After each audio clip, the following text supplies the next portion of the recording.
ஜனநாயக முஸ்லிம் மக்கள் கட்சி அதன் நிறுவன தலைவர் திரு MF தமீம் அவர்களை நேர்காணல் காண்கிறோம். வணக்கம் தமீம் அவர்களே. தற்பொழுது நீங்கள் கட்சியை ஆரம்பித்து 12 வருடங்கள் ஓடிவிட்டன.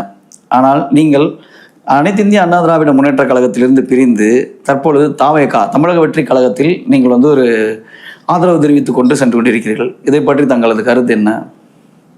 கடந்த 12 ஆண்டுகளாக ஜனநாயக முஸ்லிம் மக்கள் கட்சி இயங்கி வருகிறது. அதில் குறிப்பாக அம்மா புரட்சித் தலைவர் அம்மா இருக்கும்போதே நாங்கள் அனைத்து இந்திய அண்ணா திராவிட முன்னேற்ற கழகத்துக்கு ஆதரவு தெரிவித்து கடந்த 10 ஆண்டுகளாக அவங்க கூட்டணி கட்சியாக செயல்பட்டு வந்தோம். அவரோட அம்மா இருக்கும்போது பிஜேபியோ ஆர்எஸ்எஸோ எந்த ஒரு இதுக்கும் மதவாத சக்திகளுக்கு ஆதரவாக செயல்பட மாட்டார்கள். அந்த நிலைப்பாடில் திரு எடப்பாடி அவர்கள் செயல்படுவார் என்ற ஒரு உறுதியாக நாங்கள் இருந்தோம். அவங்க நிலைப்பாடை மாற்றிக்கொள்கிற மாதிரி இல்லை. நடுவில் 2021 சட்டமன்ற தேர்தலில் கூட்டணி இருந்தாங்க. அப்போது நாங்கள் ஓப்பனாக சொல்லிட்டோம், பிஜேபி கொடி பறக்கிற இடத்துல ஜனநாயக முஸ்லிம் மக்கள் கட்சி கொடி பறக்காது, நாங்கள் அதிமுகவை தான் கூட்டணி, பிஜேபியோட கூட்டணி இல்லைன்னு சொல்லி நிலைப்பாடை அந்த கொடுத்த நாங்கள் அறிக்கையும் இது தெளிவாக சொல்லிவிட்டோம். அதுக்கு பிறகு அவங்களோட நாங்கள் ஆலோசனை செய்தோம். இந்தமாரி நாங்கள் பிஜேபி நீங்கள் கூட்டணி இருக்கனால நாங்கள் எங்கள் நிலைப்பாடை நாங்கள் மாற்றிப்போம், நீங்கள் உங்கள் நிலைப்பாடை மாற்றுங்கன்னு சொல்லியிருந்தோம். சரி, அதை நாங்கள் பரிசீலிக்கலாம், அது அதை பேசி நம்ம ஒரு முடிவெடுக்கலாம் என்று கூறியிருந்தார்கள். அந்த நிலைப்பாடு படியே 2024 பாராளுமன்ற தேர்தலில் பிஜேபியுடன் கூட்டணி இல்லை. அது எங்களுக்கு ஒரு சந்தோஷமாக இருந்தது. இறங்கி அவர் திருப்பியும் அவங்களுக்கு உறுதுணையாக பாராளுமன்ற தேர்தலில் அவங்க முழுக்க வெற்றி பெறணுன்றதுக்காக எல்லா மாவட்டங்கள்லையும் இறங்கி நாங்கள் செயல்பாடு செஞ்சோம். திரும்ப இப்போ 2026 சட்டமன்ற தேர்தல் வரப்போகின்றது, அதில் பிஜேபியுடன் கூட்டணி வைப்போம் என்று அவங்க ஓப்பனாக டிக்ளேர் பண்ணாங்க. அந்த டிக்ளரேஷனில் எங்களுக்கு ரொம்ப அதிர்ச்சியாக இருந்தது. ஒட்டுமொத்த இஸ்லாமிய சமுதாயத்தை இவங்க அடமானம் வச்சு விடுவார்கள், மொத்த தமிழ்நாடு மக்களையும் அடமானம் வைக்க போகிறாங்க, அதில் எங்கள் பங்களிப்பு இருக்கக்கூடாது. நீங்கள் சொல்கிறத பார்த்தா எப்படின்னு கேட்டிங்கன்னா, நீங்கள் ஆரம்ப காலகட்டத்திலேயே அனைத்து இந்திய அண்ணா திராவிட முன்னேற்ற கழகத்தில் உங்களோட சப்போர்ட்டை தெரிவித்து நீங்கள் நடைபெற்று வந்துட்டு இருந்தீங்க. ஆனால் இப்போ திடீர்னு விலகிறதுக்கான காரணத்தை எப்படி சொல்கிறீங்க? பிஜேபி தான் வந்ததுனால தான் அப்படின்ற ஒரு காரணத்தை சொல்கிறீங்க. இல்லை நீங்கள் எதுவும் சீட்டு எதுவும் கேட்டு அதனால் அவங்க கொடுக்காம போய், இல்லை நீங்கள் வேறு எதுவுமான விஷயங்கள்ல இருந்தீங்களா? சீட்டு எங்களுக்கு கொடுக்கணும் தான் சொன்னாங்க. 2021 சட்டமன்ற தேர்தலில் நான் திருவல்லிக்கேணி சேப்பாக்கம் சட்டமன்ற தொகுதி கேட்டிருந்தேன். அந்த இது அவங்க ராமநாதபுரம் தொகுதி நீங்கள் நில்லுங்க அப்படின்னு சொல்லி திரு ஓ பன்னீர்செல்வமோ எடப்பாடியோ நேர்காணல் உட்காரிச்சு நேர்காணல் பண்ணாங்க. அந்த இதையும் ஒப்பந்தம் சொல்லிட்டு எங்களுக்கு ராமநாதபுரம் தொகுதி வேணாம், திருவல்லிக்கேணி சேப்பாக்கம் சட்டமன்ற தொகுதி கொடுங்க, அது என் சொந்த தொகுதி, நாங்கள் நின்று வெற்றி பெறுவேன், அதுக்கான வாய்ப்புகள் அதிகம் இருக்குது அப்படின்னு கேட்கும்போது, இல்லை நாங்கள் பாமக அதை ஒதுக்கிட்டோம், கசாலின்றவருக்கு பாமக ஒதுக்கிட்டோம் அந்த தொகுதி அப்படின்னாங்க. சரி, அந்த தொகுதி எனக்கு நான் இப்போ எலெக்ஷனில் நிற்கிற ஐடியா இல்லை, எனக்கு அப்போது ராமநாதபுரம் தொகுதி வேணாம். எனக்கு வெற்றி பெற்ற பிறகு வக்ஃப் போர்டு சேர்மனாக எனக்கு இது பண்ண சொல்லி நீங்கள் ஒப்புதல் நம்ம போட்டுக்கலாம் அப்படின்னு சொன்னால் அந்த ஒப்புதலுக்கு அவங்க ஒத்துக்கிட்டு தான் நீங்கள் செயல்பாடு பண்ணுங்க, எங்களை ஜெயிக்க வைக்கிற எல்லா வழியிலையும் நீங்கள் எங்களுக்கு இஸ்லாமியர்கள் வாக்கு சேகரிங்க அப்படின்னு சொன்னாங்க. அந்த இந்தியா இறங்கி நாங்கள் வேலை செஞ்சோம். சரி, இந்த மாதிரி வேலை செய்யறதுக்கு உங்களுக்கு தொகுதி தான் உங்களுக்கு பிரச்சனையா இருந்தது, அப்படித்தானே? நீங்க கேட்ட தொகுதி கிடைக்கல, அதுவே உங்களுக்கு ஒரு பின்னடைவு தானே? அது பின்னடைவு. நாங்கள் அதுக்குதான் வெற்றி பெற்ற பிறகு நாங்கள் வாரியத்தில் கேட்கிறோம் இல்லையா, எங்க இஸ்லாமிய சமுதாயம் சார்ந்த நாங்கள் கை காட்டுறவங்க எல்லாரையும் நீங்கள் வாரியத்திலையும் முக்கியத்துவம் கொடுக்கணும், எங்கள் சமுதாயத்துக்கு முக்கியத்துவம் கொடுக்கணும், இடஒதுக்கீடு அதிகப்படுத்தணும், அப்படிதான் நாங்கள் ஆலோசனை இது பண்ணியிருக்கோம். ஆனால் நீங்கள் பர்டிகுலராக கேட்குறத பார்த்தீங்க அப்படின்னா, ஒட்டுமொத்த முஸ்லீம் சமுதாயத்தின் பற்றி நீங்கள் கேட்கல. நீங்கள் கேட்குற என்ன சொல்லுங்க, உருது பேசும் மக்கள், முஸ்லீம் மக்கள் அப்படின்னு சொல்லி கேட்குறீங்களே, இது எந்த வகையில் நியாயம்? இன்றைய நிலைப்பாடு பார்க்கணும், உருது முஸ்லீம்காக குரல் கொடுக்க எந்த தலைவனும் இல்லையே. உருது முஸ்லீம் தலைவர்களுக்கு பார்க்கணும், காகிதம் இல்லது சாஹிபுக்கு பிறகு உருது முஸ்லீம் சமுதாயத்தை அழிக்க நினைக்கும் திமுகவும் அதிமுகவும் காரணம், முழுக்க காரணம். அந்த அடிப்படையில் இப்போ எங்கள் சமுதாயம் இன்னும் கொஞ்ச நாள் போயிடுச்சுன்னா எங்கள் சமுதாயம் இல்லாமல் போயிடும். அது குரல் கொடுக்க யாருமே இல்லை. இன்றைய நிலைப்பாடு பார்க்க போனா உருது முஸ்லீம் சமுதாயம் சார்ந்த ஒரு எம்எல்ஏவோ ஒரு எம்பியோ ஒரு மினிஸ்டரோ யாருமே கிடையாது. எங்களுக்கு குரல் கொடுக்க அது ஒன்று பாலிஸ்தீனத்துல இதுல வந்தாங்கன்னு சொல்லி அவர் அகதிகளாக வாழ வைக்கிறவங்க இல்லையா, அந்த நிலைப்பாடு எங்களுக்கு இருக்கு. இன்னைக்கு எங்களுக்கு குரல் கொடுக்க எந்த இஸ்லாமிய தலைவர்களும் முன் வரவும் மாட்டாங்க. இதுக்கப்புறம் நாங்கள் ஏமாற தயாரில் இருந்தால் நாங்களாக உருவாக்கி 50 வருஷத்துக்கு மேலாக எங்களுக்காக போராடிட்டு இல்ல இந்த கோரிக்கையை நீங்க திரு எடப்பாடி பழனிசாமி அவர்களோட வச்சீங்களா? வச்சிருக்கோம். வச்சிருந்தீங்க. ஆல்ரெடி நாங்கள் வந்து 10 வருஷமா அந்த கோரிக்கை வச்சிருக்கோம். எங்களுக்கு தனி இடஒதுக்கீடு கொஞ்சம் அதிகப்படுத்துங்க, இல்ல ஒட்டுமொத்த இஸ்லாமிய சமுதாயத்துக்கு இடஒதுக்கீடு 4% நீங்க கொடுத்துருக்கீங்க, அது 10% கொடுங்க. என் பாமக நிறுவன தலைவர் ராமதாஸ் அவர்கள் கேட்கும்போது 10.5% இடம் ஒதுக்கலையா அவங்க? அந்த மாதிரி எங்களுக்கு கொடுங்க சொல்லி தான் நாங்கள் போராடி இருந்தோம். ஒரு நாளா அவங்க கூட கூட்டணியில் இருந்தோம்னா அவங்களுக்கு ஆதரவாக மட்டும் அவங்களுக்கு ஜாபகாச்சிருந்தாங்க. இல்லை, இது வரைக்கும் எங்க உரிமைகளை மீட்டு கொடுங்க, எங்க உரிமையை வந்து இது மேம்படுத்துங்கன்னு சொல்லி தான் நாங்கள் வந்து எல்லாம் பண்ணியிருக்கோம். இல்ல, மற்ற மொழிகள் வாரியாக பிரிக்கப்பட்ட மாநிலத்துல நீங்க வந்து உருது திணிக்கிறதுன்றது வந்து அது வந்து உங்களுக்கு வந்து ஒரு சங்கடமா தெரியலையா? இன்னைக்கு உருது முஸ்லீம் நிலைப்பாடு பாத்தீங்கன்னா நீங்க வந்து நல்லா எடுத்துங்க. உருது முஸ்லீம் சமுதாய சார்ந்த வாக்கு வந்து எப்படியும் 40 லட்சம் வாக்கு இருக்கு தமிழ்நாட்டில். உருது முஸ்லீம் சமுதாய பள்ளிக்கூடங்கள் வந்து 2000 பள்ளிக்கூடங்கள் இருந்தது. இன்னைக்கு நிலைப்பாடு 150 பள்ளிக்கூடங்களும் இல்ல. இந்த 150 பள்ளிக்கூடங்களை நீக்கினது எந்த ஆட்சியில் நடந்தது? திமுக ஆட்சியில் நடந்தது. ஓ, அப்பொழுது முதலமைச்சராக இருந்தது திரு கருணாநிதி தான் முதலமைச்சராக இருந்தாரு. ஓ, அப்போ எங்களை வந்து அப்போதுல இருந்தே எங்க சமுதாயத்தை ஒடுக்கி இவங்களை வந்து அப்படியே தாழ்த்தப்பட்டு வச்சாதான் இவங்க வந்து மெஜாரிட்டி இதில் வரமாட்டாங்க, மைனாரிட்டி இதுலயே வந்து அவங்களை வந்து ஸ்டாப் பண்ணணும், இவங்களை வந்து மேல் வரத்து வரக்கூடாது, இவங்க ஆட்சி அதிகாரத்தில் பங்கு கேட்பாங்க அப்படின்னு சொல்லி அப்போ வந்து கலைஞர் முதலமைச்சர் கருணாநிதி தான் இது முழுக்க காரணம். அதை வந்து இப்போ அப்படியே கண்டினியூ பண்றாங்க. அடுத்தடுத்த ஆட்சி மாறினாலும் அதை கண்டினியூ பண்றாங்க. எங்களுக்கு எந்த ஒரு முக்கியத்துவமும் எங்களுக்கு வழங்கப்படல, எந்த ஒரு முன்னுரிமையும் எங்களுக்கு வழங்கப்படல. அப்ப ஜெயலலிதா ஆட்சியிலும் இதே மாதிரி தான் நடந்தது. இப்ப அடுத்து வந்த திரு எடப்பாடியார் அவர்கள் ஆட்சியிலும் அந்த மாதிரி தான். எல்லா ஆட்சியும் அவங்க வந்து எங்களை வந்து பகட காயா யூஸ் பண்றாங்க. அந்த வாக்கு பெற்றுக்கொள்ற வரைக்கும் உங்களுக்கு எல்லா வாக்குறுதியும் நாங்க கொடுக்குறோம் பண்றோம் அப்படின்ற இது பண்றாங்க. ஆனா இன்றைய வரைக்கும் அந்த வாக்குறுதிகள் நிறைவேறல. இன்னைக்கே நீங்க வந்து ஜாதி வாரியா கணக்கு எடுக்கிற இது உருது முஸ்லீம் சேர்த்து இங்க கணக்கு எடுக்கும். அது எடுத்தீங்கன்னாக்கா எங்க சதவீதம் வாக்கு எவ்வளவுன்னு சொல்லி தெளிவா தெரிய வரும்.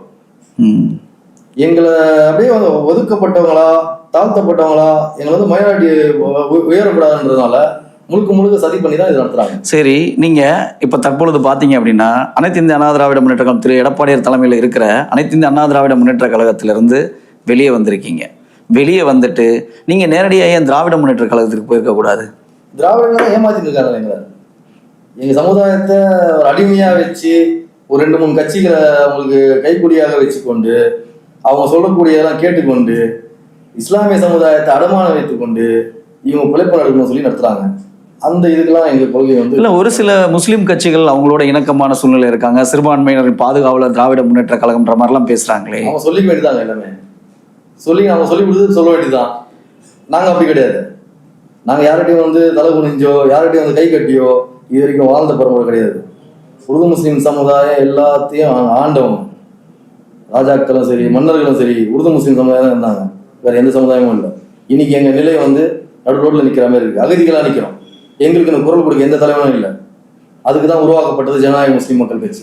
சரி, திரு எடப்பாடியார் அவர்களது அனைத்து இந்திய அண்ணா திராவிட முன்னேற்ற கழகத்திலிருந்து நீங்க வெளியே வந்ததுக்கு அப்புறம் நீங்க தமிழக வெற்றி கழகத்துக்கு நீங்க வந்து சப்போர்ட் பண்றதா போய்கிட்டு இருக்கீங்க. அவங்களுக்கு ஆதரவு தெரிவிக்கிறதா சொல்லி ஒரு போன வாரத்துல போய் திரு புஷி ஆனந்த் அவர்களை வந்து சந்திச்சீங்க. இப்ப தமிழக வெற்றி கழகமானது வந்து உங்களுக்கு சப்போர்ட் பண்ணணும்னு எந்த வகையில் நினைக்கிறீங்க நீங்க?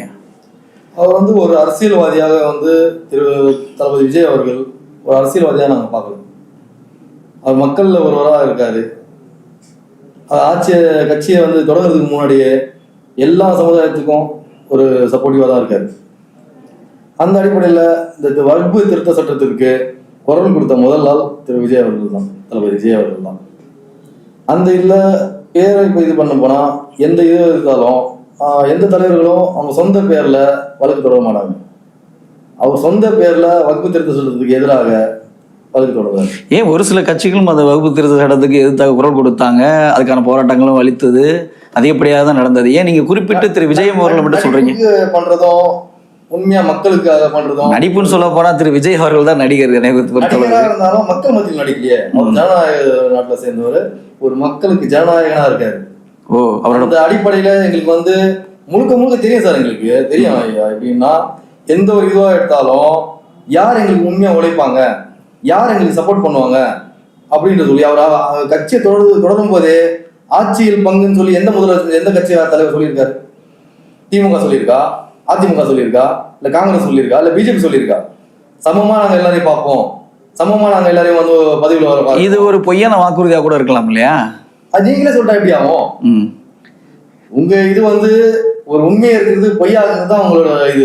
ஏற்கனவே அப்படித்தானே திராவிட முன்னேற்ற கழகம் இதே மாதிரிதான் உங்களுக்கு வாக்குறுதி கொடுத்தாங்க. அண்ணா திராவிட முன்னேற்ற கழகம் 50 ஆண்டு காலமா வாக்குறுதி கொடுத்து அதை நம்பி நம்பி நம்பி நம்பி இன்னைக்கு எங்க நிலை நடுவில் நிக்கிற நிலை ஆயிடுச்சு சார் இன்னைக்கு. சோ அப்ப நீங்க மூணாவது ஒரு ஆளை தேடி போறீங்க. அவர் எப்படி எந்த நம்பிக்கையில செய்வார்? நாங்க மட்டும் விரும்பல, தமிழ்நாடு மக்கள் ஒட்டுமொத்த மக்கள் மாற்றத்தை விரும்புறாங்க. அந்த மாற்றத்தை தலைவர் தமிழக வெற்றி கழக தலைவர் விஜய் அவர்களால முடியும். அப்படி சொல்றீங்க நீங்க? அந்த நோக்கத்துக்காக தான் நாங்க வந்து கூட்டணியில இப்ப நாங்க அதிமுக விட்டு வெளில வந்தது எங்களுக்கு பாதகம் கிடையாது. அதிமுக மிகப்பெரிய இழப்பு. அதிமுகன்றது பாத்தீங்கன்னா அது ஒரு மிகப்பெரிய கட்டமைப்பு உள்ள கட்சி. அதை யாராலையுமே உருக்குலைக்க முடியாது. உங்களோட 2% எப்படி பாதிக்கும் நீங்க சொல்ல வர்றீங்க? இப்போ இருக்க நிலைப்பாடுல அதிமுக அழிஞ்சு போன கட்சி, அதிமுக செத்து போன கட்சி, திமுக சாவ போற கட்சி.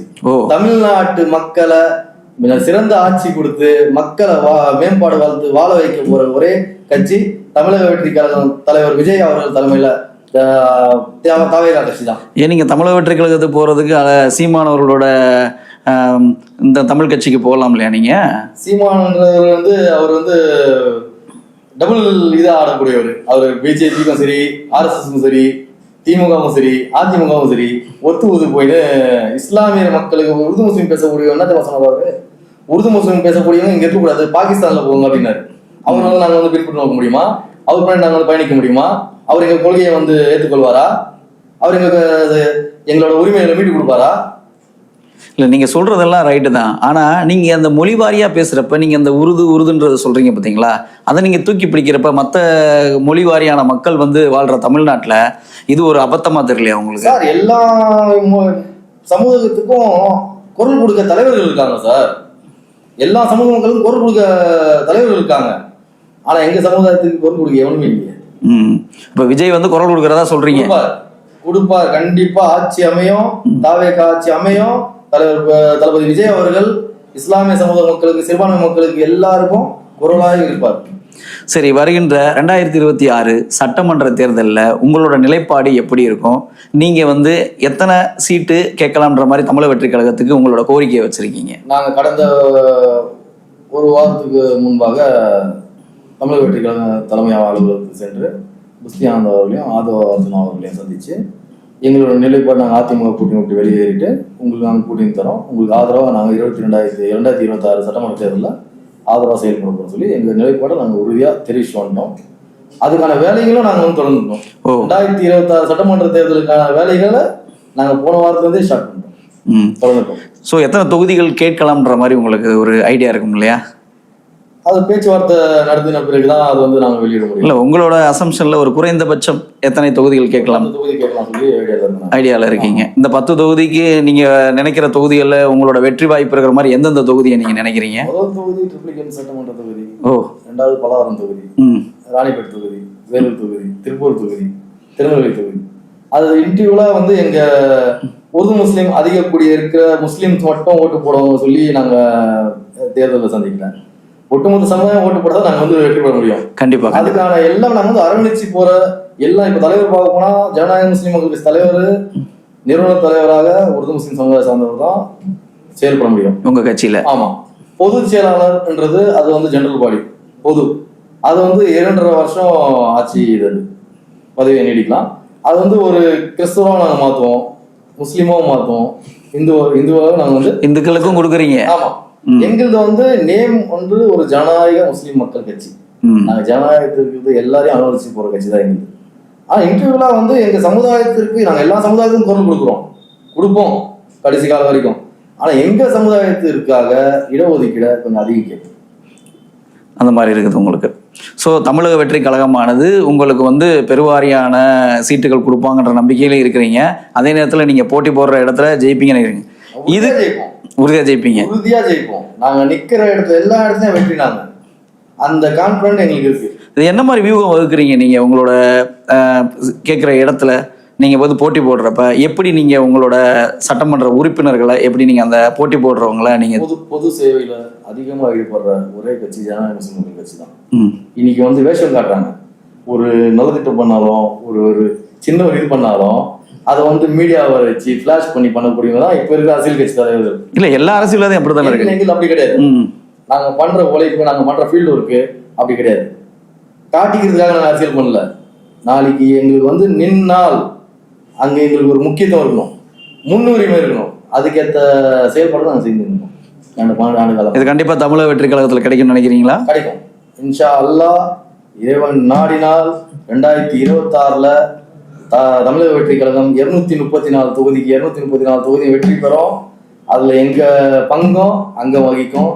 சட்டமன்ற தேர்தலில் தமிழக வெற்றி கழக தலைவர் தளபதி விஜய் அவர்களை முதலமைச்சர் ஆக்குறது நாங்கள் நிச்சயம்.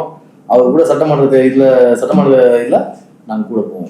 கண்டிப்பாக உங்களதான வாய்ப்பை தமிழக வெற்றிக்களம் தருவதற்காகவும் நீங்கள் எங்களது அரங்கத்திற்கு வந்து நேர்காணல் கொடுத்ததற்காகவும் மிக்க நன்றியை தெரிவித்துக் கொள்கிறோம். நான் உங்கள் ராச தமிழன். நன்றி, வணக்கம்.